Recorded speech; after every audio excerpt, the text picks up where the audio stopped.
Hey guys, welcome to chemistry.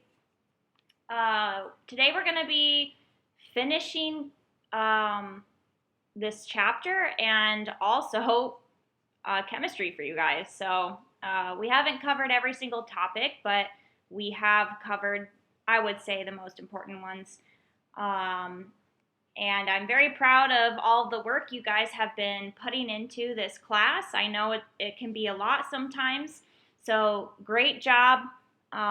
Overall, I'm very pleased with how you guys did, and I hope that this class was a good experience for you guys and that it's gone well for you. I know it can be tough at times too, so especially online. Online's very difficult, so I applaud you guys for this hard work that you've put in to this class. All right, so acid-base titrations. So a titration is the process of slowly reacting a base of unknown concentration with an acid of known concentration until just enough of acid has been added to react with all of the base. And so we use this to determine the concentration of the unknown base or acid.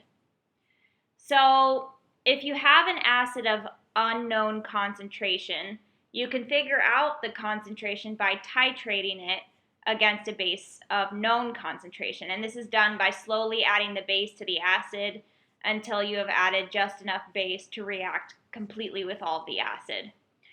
And then you're able to determine the concentration of the acid. So to be able to do this, there has to be a way to determine when you have added just enough base to be able to react completely. And this is accomplished through the use of indicators. So there's several different types of indicators, but the one that you use during titrations is one that turns a color in the presence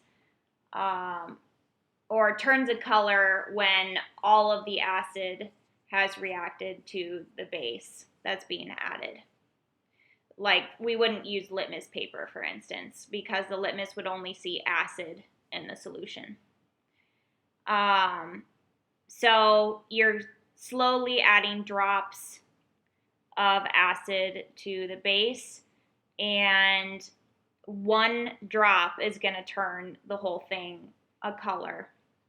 Sometimes it turns it pink or red or whatever, but that's when you know that all of it has reacted.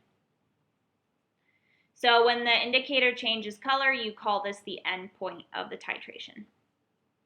So this is just another practice problem using titration, and it's solved the same way that we did the previous problems.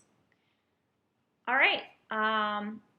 Well, I guess this is the last one, so good luck on studying for your final, and I wish you all the best in your future endeavors. Goodbye.